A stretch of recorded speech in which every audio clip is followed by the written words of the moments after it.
Selamat malam kakak-kakak, selamat malam Bapak dosen Muhammad Ihwani Saputra. Kami dari kelompok mata kuliah Cyber Security Management akan mempresentasikan hasil makalah diskusi kami.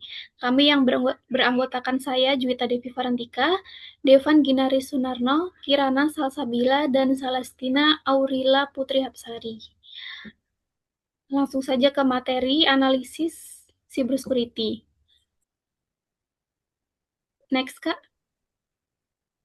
Di sini ada latar belakang mengenai makalah kami. Perkembangan transformasi digital telah mendorong organisasi untuk semakin bergantung pada sistem informasi dan pengelolaan data dalam menjalankan aktivitasnya.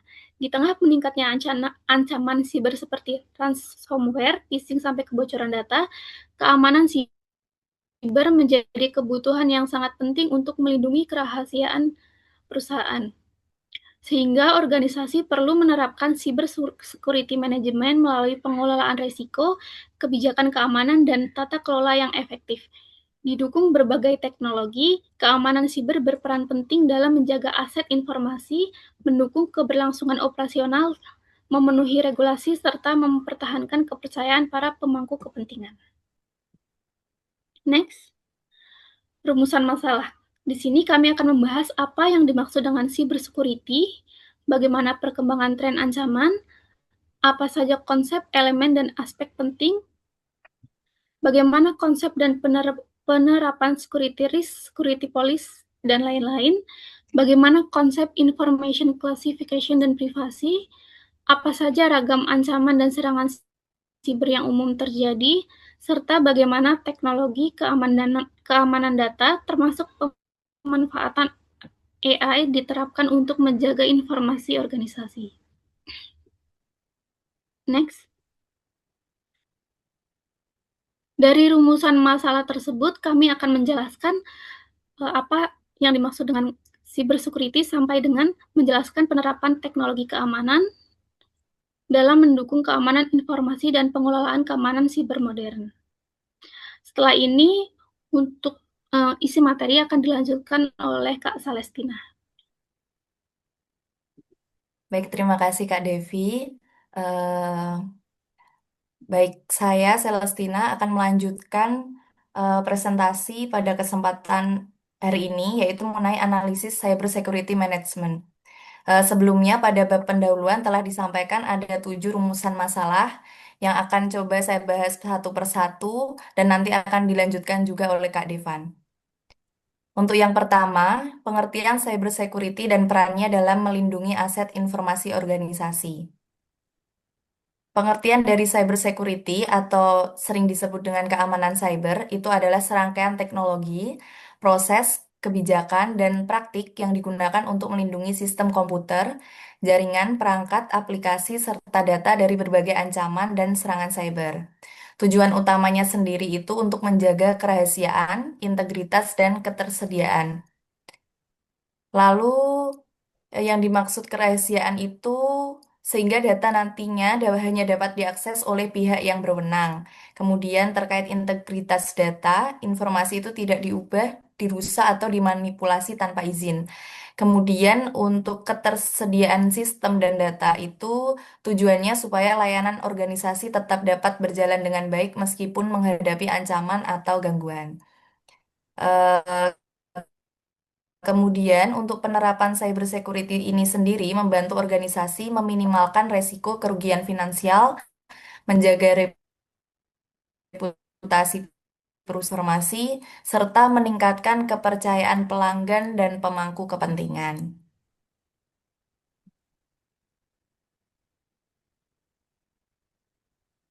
Baik, untuk selanjutnya, perkembangan tren ancaman dan serangan cyber global pada era digital saat ini. Sering kita mendengar ada yang namanya ransomware, yaitu serangan yang menginskripsi data korban dan meminta tebusan untuk mengembalikan akses terhadap data tersebut. Kemudian ada serangan phishing, juga terus berkembang dengan memanfaatkan email, medsos, atau pesan instan untuk mencuri informasi sensitif seperti kata sandi dan data keuangan. Lalu phishing sendiri ini semakin hari itu makin lebih meyakinkan dengan teknologi deepfake serta otomatisasi serangan cyber. Selanjutnya, untuk tren ancaman sendiri itu serangannya itu terhadap infrastruktur kritis seperti sektor energi, kesehatan, keuangan, dan pemerintahan juga menjadi perhatian global saat ini. Kemudian untuk pelaku serangannya itu sendiri tidak hanya berasal dari individu atau kelompok kriminal, tapi juga melibatkan kelompok terorganisir bahkan aktor negara yang memiliki kemampuan teknis tinggi. Selanjutnya, untuk konsep, elemen, dan aspek penting dalam penerapan cyber security. Sempat saya mention sebelumnya ada tiga, kerahasiaan, integritas, dan ketersediaan. Di sini dikenal dengan CIA-triad ya. Untuk yang pertama, confidentiality. Menjamin bahwa informasi hanya dapat diakses oleh pihak yang memiliki hak atau pihak berwenang. Lalu ada integrity, menjamin bahwa data tetap akurat, lengkap, dan tidak mengalami perubahan tanpa izin. Kemudian untuk availability, menjamin bahwa sistem dan informasi dapat diakses oleh pengguna yang berwenang saat dibutuhkan. Baik untuk contoh-contoh dari konsep utama ini bisa di, dilihat dalam layar yang sudah saya tampilkan.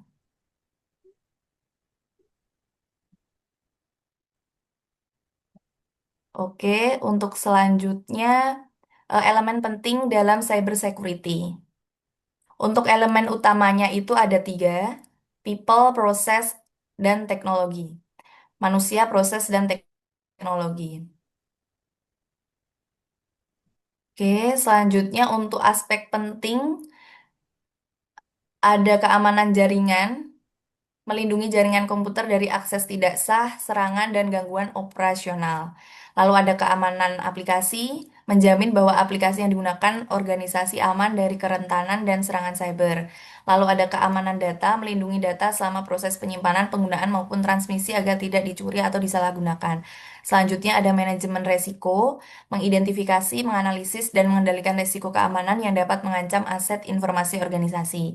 Lalu ada insiden response and disaster recovery, menyediakan prosedur. Terakhir itu ada kepatuhan dan tata kelola, governance and compliance, memastikan bahwa penerapan keamanan cyber sesuai dengan regulasi, standar, dan kebijakan yang berlaku. Lalu, untuk konsep dan penerapan security risks, lalu security policy, dan security governance dalam mendukung keamanan cyber organisasi. Security risk adalah kemungkinan terjadinya ancaman atau kerentanan yang dapat menyebabkan kerugian terhadap aset informasi organisasi. Penerapan manajemen resiko keamanan dilakukan melalui beberapa tahap, yaitu identifikasi resiko, lalu ada analisis resiko, lalu ada evaluasi resiko, serta mitigasi resiko.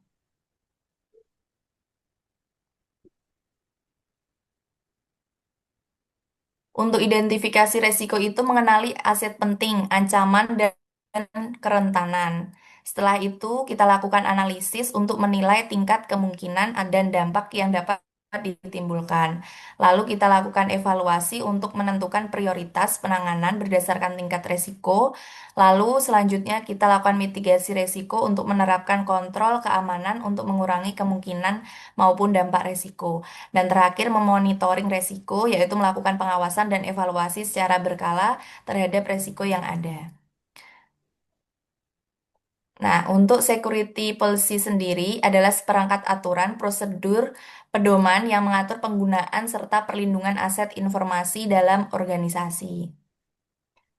Beberapa contoh security policy itu penggunaan kata sandi, akses dan otorisasi pengguna, kemudian pencadangan atau backup data, lalu penanganan insiden keamanan informasi. Selanjutnya Untuk security governance, itu sistem tata kelola yang mengarahkan, mengendalikan, dan mengevaluasi seluruh aktivitas keamanan informasi agar selaras dengan tujuan bisnis organisasi.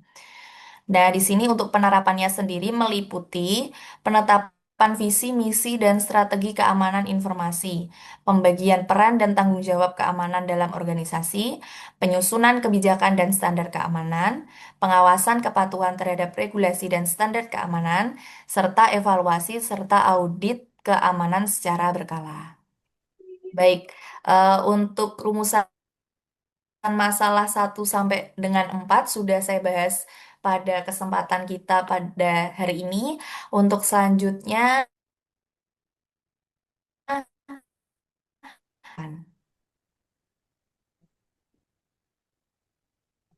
Baik, terima kasih Kak Celestina atas pemaparannya. Selanjutnya saya akan melanjutkan materi, yaitu tentang konsep Information Classification and Privacy. Klasifikasi informasi atau Information Classification adalah proses pengkategorian data organisasi berdasarkan sensitivitas nilai dan tingkat resikonya sehingga dapat dilindungi secara efisien dan efektif. Sedangkan privasi data mengacu pada hak individu untuk mengontrol bagaimana informasi pribadi mereka dikumpulkan, disimpan, dan dibagikan. Klasifikasi informasi dan privasi data adalah dua pilar fundamental tata kelola informasi modern. Keduanya bekerja untuk mencegah akses tanpa izin untuk memastikan kepatuhan terhadap peraturan. Selanjutnya, terkait klasifikasi informasi, biasanya ditingkatkan secara umum sebagai berikut. Yang pertama yaitu data publik, yaitu informasi yang tidak menimbulkan bahaya jika dirilis dan dimaksudkan memang untuk konsumsi publik. Yang selanjutnya ada data internal, yaitu informasi operasional yang hanya ditujukan untuk karyawan atau mitra terpercaya yang akan menimbulkan kerugian jika datanya itu bocor. Selanjutnya ada data rahasia, yaitu informasi yang sangat sensitif yang dapat menyebabkan kerugian finansial atau reputasi jika terungkap. Contohnya, data terkait strategi bisnis atau daftar klien. Lalu ada data terbatas, yaitu informasi yang paling dilindungi seperti rahasia dagang, data biometrik, atau catatan kesehatan dari pasien-pasien di rumah sakit. Yang data ini tuh memerlukan tingkat keamanan dan kontrol akses yang tinggi.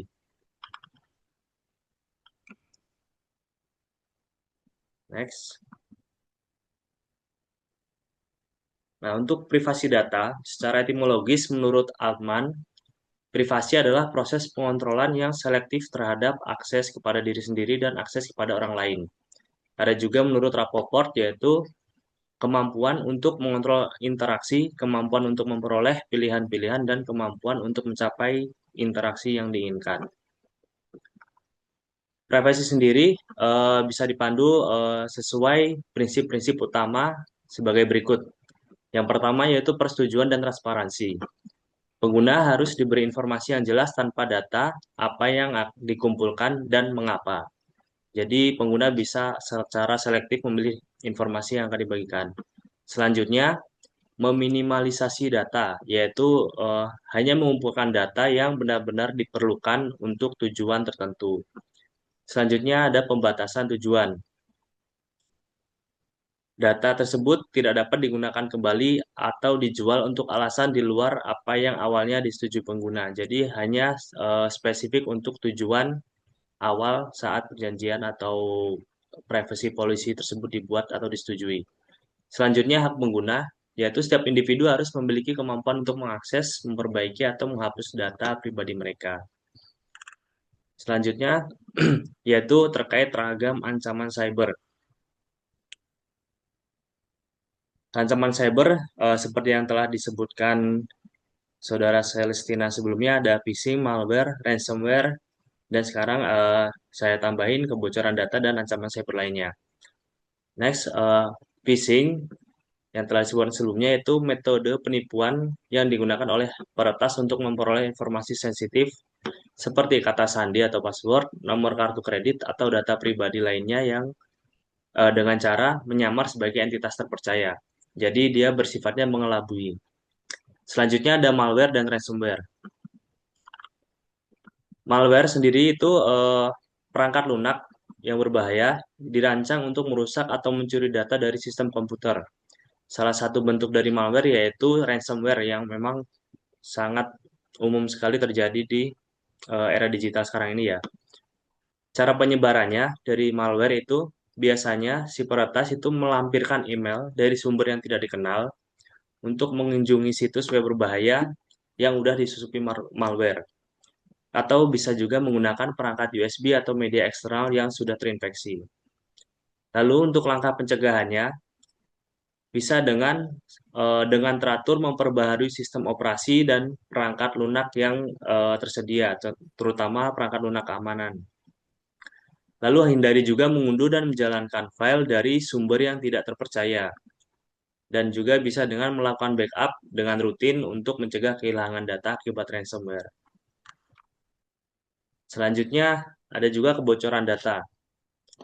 Kebocoran data sering terjadi eh, akibat kurangnya perhatian dari pemilik data, sehingga seperti lemahnya kata sandi yang digunakan, atau mudah tertebak, atau kurangnya pengamanan dan penyimpanan data dari si pemilik data.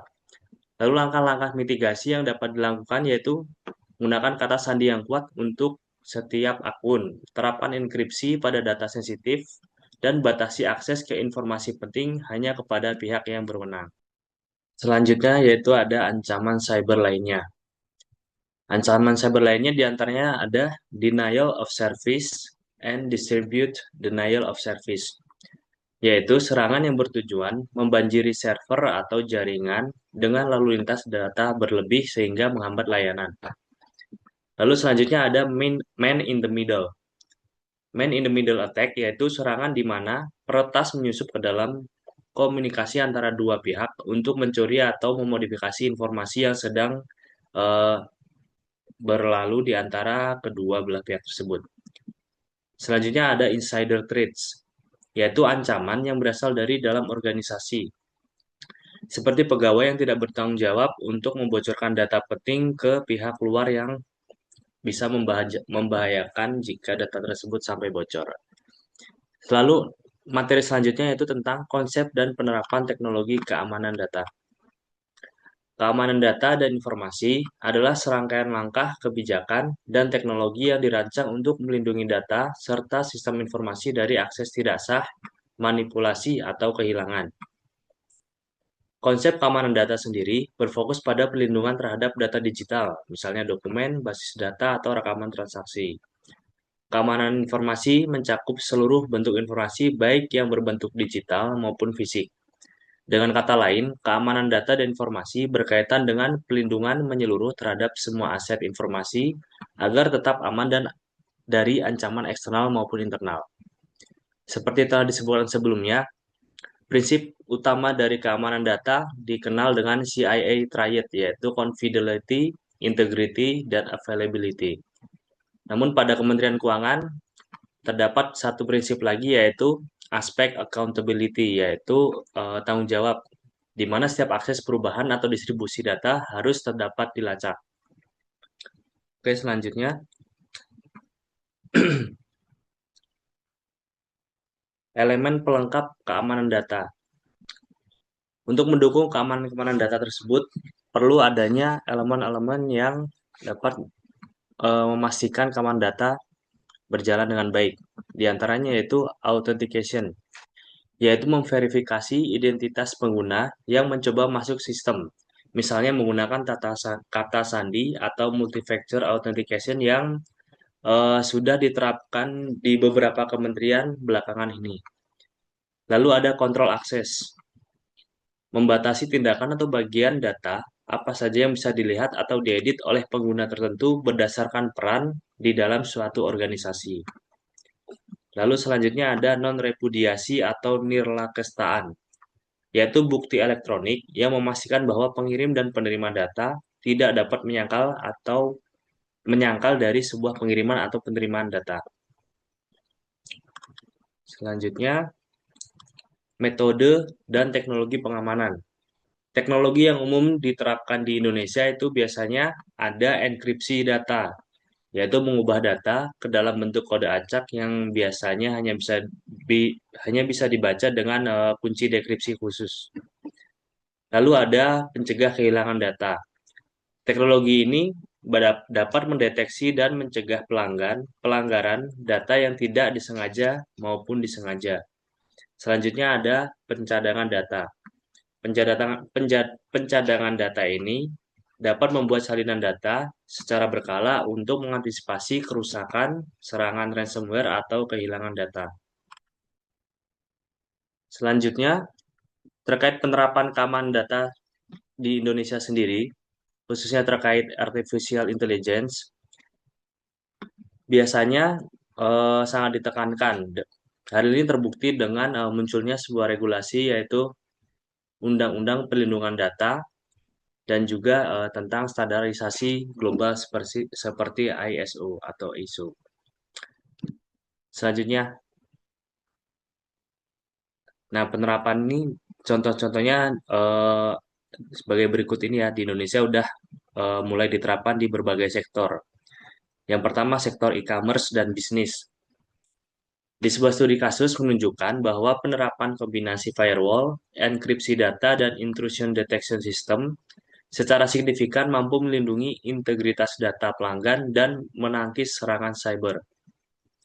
Lalu di sektor pendidikan dan institusi, pemanfaatan teknologi seperti blockchain diimplementasikan untuk mengamankan repositori data, menjaga keaslian dokumen digital, dan mencegah akses ilegal terhadap informasi akademik. Lalu pada sektor transportasi dan logistik, manajemen risiko dan keamanan cyber yang komprehensif diterapkan untuk melindungi sistem navigasi, operasional, dan logistik dari potensi peretasan yang dapat mengganggu rantai pasokan digital. Lalu pada penerapannya di zaman sekarang ini, untuk merespons serangan cyber modern, perusahaan saat ini kebanyakan sudah mengadopsi AI atau artificial intelligence untuk mengoptimalkan deteksi ancaman, respons insiden, hingga pengamanan berbasis cloud. Untuk materi pembahasan sudah cukup.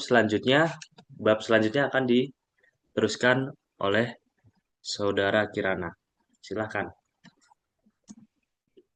Baik, terima kasih Kak Devan. Selanjutnya saya akan menutup presentasi hari ini dengan kesimpulan dan juga saran. Yang pertama, kesimpulan. Cybersecurity merupakan elemen yang sangat penting dalam melindungi aset informasi organisasi dari berbagai ancaman di era digital. Penerapan utamanya berfokus pada 3 prinsip dasar, yaitu CIA Triad, yaitu menjaga kerahasiaan, integritas, dan ketersediaan data. Seiring dengan pesatnya transformasi digital, tren ancaman cyber global terus meningkat, baik dari segi jumlah maupun kompleksitasnya. Attack surface meluas, memunculkan berbagai ancaman dominan seperti phishing, kebocoran data, hingga serangan malware dan ransomware yang sangat mencurigakan atau merugikan. Keamanan cyber yang efektif tidak bisa hanya mengandalkan teknologi semata, yaitu manusia, kebijakan dan tata kelola, serta perangkat keamanan seperti enkripsi dan firewall. Perlindungan informasi yang optimal wajib menerapkan klasifikasi informasi untuk mencegah akses tanpa izin. Untuk menjaga keberlangsungan operasional, organisasi harus menerapkan manajemen risiko, merumuskan aturan yang tegas, serta membangun tata kelola cyber yang diselaraskan dengan strategi bisnis dan mendapatkan dukungan manajemen. Perkembangan teknologi AI membawa pengaruh signifikan. Di satu sisi, AI menjadi solusi inovatif untuk mengotomatisasikan deteksi ancaman dan respon terhadap insiden. Di sisi lain, teknologi ini juga dieksploitasi oleh pelaku kejahatan cyber untuk meluncurkan serangan yang lebih canggih dan sulit dideteksi. Lalu berikutnya, bagian terakhir yaitu saran. Untuk saran, mengingat manusia seringkali menjadi titik terlemah dalam keamanan cyber, organisasi disarankan untuk mengadakan pelatihan kesadaran keamanan secara rutin bagi seluruh anggota organisasi. Organisasi juga perlu mulai memanfaatkan inovasi dengan memperhatikan perkembangan zaman, seperti sistem otomatisasi deteksi dan respon insiden berbasis AI, guna menangkal dan memitigasi serangan cyber kompleks secara real time. Selanjutnya, organisasi harus mewajibkan penggunaan kata sandi yang kuat, implementasi multifactor authentication atau MFA, serta melakukan enkripsi pada data sensitif, baik saat disimpan maupun saat ditransmisikan. Untuk mengantisipasi kerugian fatal akibat serangan ransomware atau kerusakan sistem, jalankan dengan disiplin. Lalu saran terakhir adalah manajemen harus secara aktif memantau, mengevaluasi, dan mengaudit sistem keamanan informasi yang ada agar dapat mendeteksi celah kerentanan sebelum dieksploitasi oleh pihak luar. Sekian presentasi dari kelompok kami. Terima kasih atas perhatiannya dan mohon maaf apabila terdapat kekurangan dalam penyampaian presentasi kami. Wassalamualaikum warahmatullahi wabarakatuh. Waalaikumsalam warahmatullahi wabarakatuh.